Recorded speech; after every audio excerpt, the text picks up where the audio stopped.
नमस्कार दोस्तों, मैं विकी गुप्ता आप सबका स्वागत करता हूं एक बार फिर से आपके अपने YouTube channel Gupta GS teaching centre में। दोस्तों आज मैं आपके लिए जीके जीएस का सवाल लेकर आया हूं। अभी तक हम लोग 300 सवाल कर चुके हैं, आज करेंगे 301 नंबर सवाल से। ठीक है, और ये मेरा पार्ट 7 रहेगा। ठीक है दोस्तों, चलिए शुरू करते हैं आज का सबसे पहला सवाल से। तो सबसे पहला सवाल है कि कौन से फ्रांसीसी यात्री ने 6 बार भारत की यात्रा की थी? तो टेवरनियर ने। ठीक है, टेवरनियर एक फ्रांसीसी यात्री था जो 6 बार भारत की यात्रा किया था।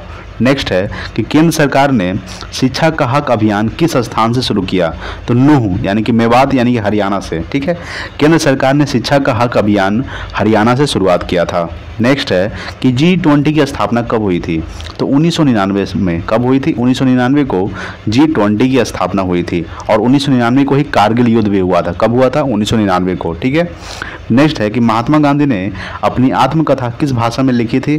तो गुजराती भाषा में। ठीक है, महात्मा गांधी ने अपनी आत्मकथा जो है गुजराती भाषा में लिखा था और उनकी आत्मकथा का क्या नाम था? तो सत्य के साथ मेरे अनुभव। उनकी आत्मकथा का क्या नाम था? तो सत्य के साथ मेरे अनुभव। नेक्स्ट है कि महान नागा महिला गिड्यालु को रानी की उपाधि किसने दी? तो जवाहरलाल नेहरू ने। ठीक है, महान नागा महिला गिड्यालु को और रानी की उपाधि किसने दी थी? जवाहरलाल नेहरू ने। जवाहरलाल नेहरू कौन थे? तो ये भारत के प्रथम प्रधानमंत्री थे। ठीक है दोस्तों, चलिए नेक्स्ट देखेंगे अगला सवाल। 306 नंबर सवाल देखिए। 306 नंबर सवाल है कि भारत में पर्यावरणीय शिक्षा केंद्र की स्थापना कब और कहाँ हुई थी? तो देहरादून में 1980 में हुई थी। ठीक है, यानी कि भारत में पर्यावरणीय शिक्षा केंद्र की जो स्थापना है ये देहरादून में हुआ था और 1980 में हुआ था। नेक्स्ट है कि जल को प्रदूषित करने वाली धातु युग्म पारा व सीसा है। कौन है? जल को प्रदूषित करने वाली धातु कौन है? पारा व सीसा। पारा का संकेत क्या होता है?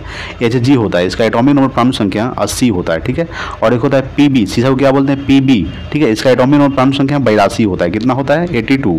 ठीक है दोस्तों, नेक्स्ट है कि अजंता चित्रकारी की मुख्य विषय वस्तु कौन है? तो बौद्ध धर्म। ठीक है, अजंता चित्रकारी की मुख्य विषय वस्तु है बौद्ध धर्म।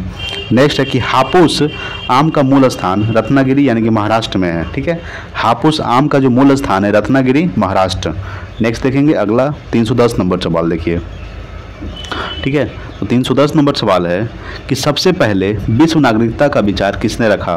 तो डॉक्टर राम मनोहर लोहिया। ठीक है, डॉक्टर राम मनोहर लोहिया ने सबसे पहले विश्व नागरिकता का विचार रखा था।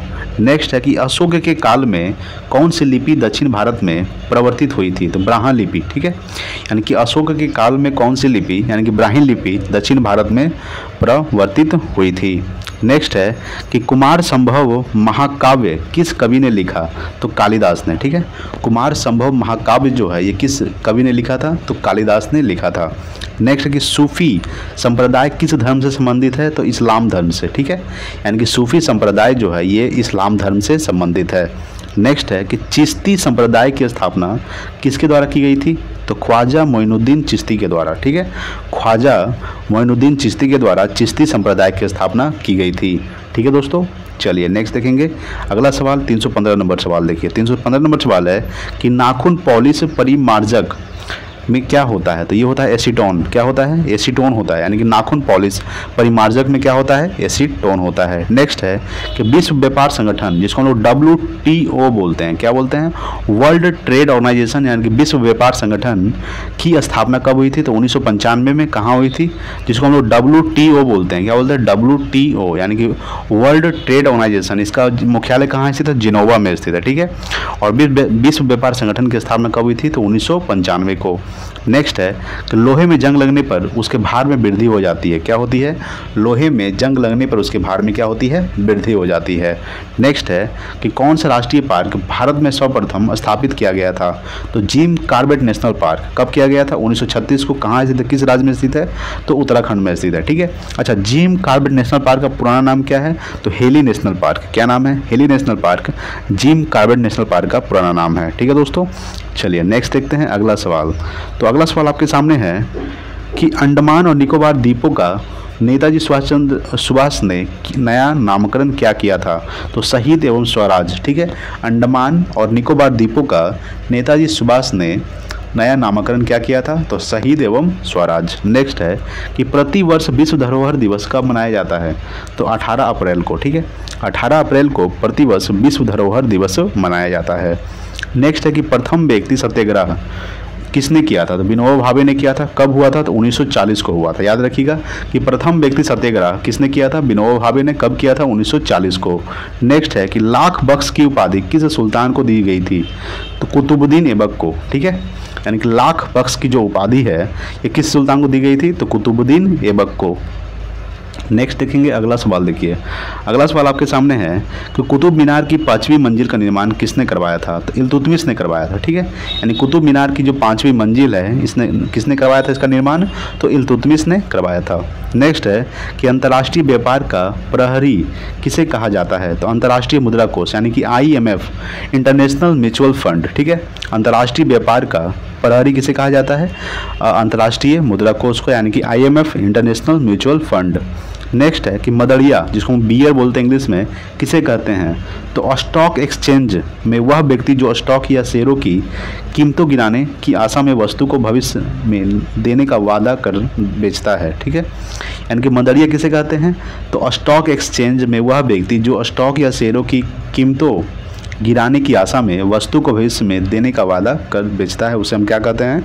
मदड़िया कहते हैं। ठीक है, चलिए नेक्स्ट देखेंगे अगला सवाल। अगला सवाल आपके सामने है 326 नंबर कि भारत में केंद्रीय बैंक के कार्य किसके द्वारा किए जाते हैं? तो भारतीय रिजर्व बैंक द्वारा। ठीक है, यानी कि भारत में केंद्रीय बैंक के कार्य किसके द्वारा किए जाते हैं? तो भारतीय रिजर्व बैंक द्वारा। नेक्स्ट है कि बैंक दर से क्या अभिप्राय है? वह दर जिस पर भारतीय रिजर्व बैंक वाणिज्यिक बैंकों को उधार देता है, उसे क्या बोलते हैं? तो बैंक दर से बैंक दर बोलते हैं। बैंक दर क्या है? तो वह दर जिस पर भारतीय रिजर्व बैंक वाणिज्यिक बैंकों को उधार देता है। नेक्स्ट है कि प्रत्यक्ष कर, जिसको हम लोग डायरेक्ट टैक्स, क्या होता है? वह कर जो जिस व्यक्ति पर लगाया जाता है वह उसका भुगतान करता है, प्रत्यक्ष कर कहलाता है। क्या कहलाता है? प्रत्यक्ष कर कहलाता है। यानी कि वह कर जो जिस व्यक्ति पर कर लगाया जाता है, ठीक है, वह उसका भुगतान करता है, तो उसे क्या बोलते हैं? प्रत्यक्ष कर बोलते हैं। ठीक है दोस्तों, चलिए नेक्स्ट देखते हैं अगला सवाल। देखिए अगला सवाल है कि हिंदू विकास दर की अवधारणा किस प्रसिद्ध अर्थशास्त्री ने दी थी? तो राजकृष्णा ने। ठीक है, प्रोफेसर राजकृष्णा ने हिंदू विकास दर की अवधारणा प्रसिद्ध अर्थशास्त्री ने दी थी, यानी कि राजकृष्णा ने। नेक्स्ट है कि स्वतंत्र भारत में मुद्रा का अवमूल्यन प्रथम बार किस वर्ष किया गया था? तो 1966 में। ठीक है, यानी कि स्वतंत्र भारत में मुद्रा का जो अवमूल्यन प्रथम बार किस वर्ष किया गया था? 1966 में। नेक्स्ट है कि किस धर्मगुरु ने धर्म प्रसार के लिए 22 गद्दियों की स्थापना की थी? तो गुरु अमरदास ने। ठीक है, यानी कि गुरु अमरदास ने धर्म प्रसार के लिए 22 गद्दियों की स्थापना की थी। नेक्स्ट है कि अमृतसर शहर की स्थापना किस गुरु ने की थी? तो गुरु रामदास ने। ठीक है, गुरु रामदास ने अमृत शहर की स्थापना किए थे। ये अमृतसर कहाँ पड़ता है? तो पंजाब में पड़ता है। ठीक है दोस्तों, चलिए फिर अगला सवाल देखते हैं।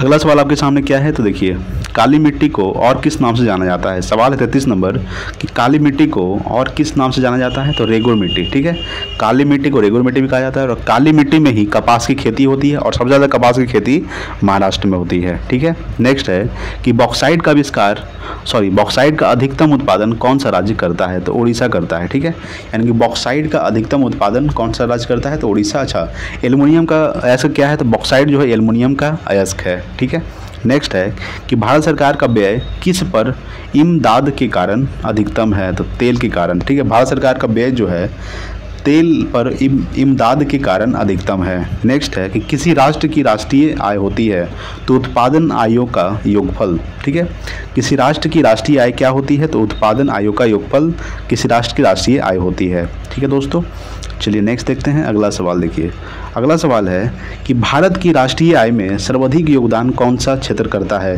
तो विनिर्माण क्षेत्र। ठीक है, यानी कि भारत की राष्ट्रीय आय में सर्वाधिक योगदान विनिर्माण क्षेत्र करता है। नेक्स्ट है कि उत्पादक, ठीक है, उत्पादक माल को यह भी कहा जाता है यानी पूंजीगत माल। ठीक है, यानी उत्पादक माल को क्या कहा जाता है? पूंजीगत माल भी कहा जाता है। नेक्स्ट है कि बैंक के किसी ग्राहक को अपने चालू खाते में जमा राशि से अधिक के चेक काटने के लिए दी गई अनुमति को कहते हैं तो ओवरड्राफ्ट कहते हैं। क्या कहते हैं? ओवरड्राफ्ट। यानी कि बैंक के किसी ग्राहक को अपने चालू खाते में जमा राशि से अधिक के चेक काटने के लिए दी गई अनुमति को कहते हैं ओवरड्राफ्ट। ठीक है, नेक्स्ट है कि पूरी तरह बिना लोच की मांग किसके बराबर है? तो शून्य के बराबर। ठीक है, पूरी तरह बिना लोच की मांग जो है किसके बराबर है? तो शून्य के बराबर है। ठीक है, नेक्स्ट देखते हैं अगला सवाल आपके सामने कि आर्थिक सहायता सरकार द्वारा किसको किया जाने वाला भुगतान है। तो उत्पादक यूनिट, ठीक है, यानी कि आर्थिक सहायता सरकार द्वारा किसको किया जाने वाला भुगतान है। तो उत्पादक यूनिट। नेक्स्ट है कि जब पूर्ण उत्पाद वर्तमान दर से बढ़ता है तो सीमांत उत्पाद में वृद्धि होती है। क्या होती है? जब पूर्ण उत्पाद वर्तमान दर से बढ़ता है तो सीमांत उत्पाद में वृद्धि होती है। नेक्स्ट है कि परिणात्मक मूलक सुलाभ का अर्थ है उत्पादन की इकाई लागत में कमी, ठीक है, उत्पादन की इकाई लागत में कमी। नेक्स्ट है कि प्रकटित अधिमान सिद्धांत प्रस्तुत किया गया था। तो P.A. सैमुअल्सन द्वारा, किसके द्वारा? तो P.A. सैमुअल्सन द्वारा प्रकटित अधिमान सिद्धांत प्रस्तुत किया गया था। नेक्स्ट देखेंगे अगला सवाल। अगला सवाल है कि अपवादी मांग वक्र होती है जो ऊपर की ओर दाएं जाए, ठीक है, यानी कि अपवादी मांग वक्र होती है जो ऊपर की ओर दाएं जाए। नेक्स्ट है कि स्टैगफ्लेशन की स्थिति वह होती है जब वृद्धि की दर कीमत बढ़ने की दर से धीमी हो। क्या हो? वृद्धि की दर जो हो ये कीमत बढ़ने की दर से धीमी हो, उसे स्टैगफ्लेशन की स्थिति कहते हैं। नेक्स्ट है कि किस प्रकार के उत्पादों के लिए CACP न्यूनतम समर्थन कीमत की सिफारिश करता है। तो कृषि उत्पाद। कौन? कृषि उत्पाद। नेक्स्ट है कि भारत में सामाजिक लेखांकन प्रणाली को किस में वर्गीकृत किया जाता है। तो आय, उत्पाद और व्यय में, ठीक है, यानी कि भारत में सामाजिक लेखांकन प्रणाली को किस में वर्गीकृत किया जाता है। तो आय, उत्पाद और व्यय में, ठीक है दोस्तों। चलिए नेक्स्ट देखते हैं अगला सवाल। तो अगला सवाल है, ठीक है, 49 नंबर सवाल देखते हैं। तो देखिए 49 नंबर सवाल है, ठीक है, और 350 नंबर टोटल सवाल हो जाएंगे ना, 50 नंबर, ठीक है, कि निवेश और बचत से संबंधित योजना जीवन आस्था यानी कि 2008 से 9 में शुरू की गई थी LIC द्वारा, ठीक है, निवेश और बचत से संबंधित योजना जीवन आस्था 2008-9 में शुरू की गई थी LIC द्वारा, ठीक है। नेक्स्ट है कि 350 नंबर कि संसद की किस वित्तीय समिति में राज्यसभा का कोई प्रतिनिधित्व नहीं होता। तो प्राक्कलन समिति, ठीक है, यानी कि संसद की किस वित्तीय समिति में, यानी कि संसद की प्राक्कलन समिति में राज्यसभा का कोई प्रतिनिधित्व नहीं होता है, ठीक है दोस्तों। तो हमने टोटल अभी 50 सवाल कर चुके हैं और कल करेंगे 50 सवाल यानी कि 351 नंबर सवाल से, ठीक है दोस्तों। तो आज के लिए इतना ही, मिलते हैं अगले वीडियो में, तब तक के लिए जय हिंद, वंदे मातरम।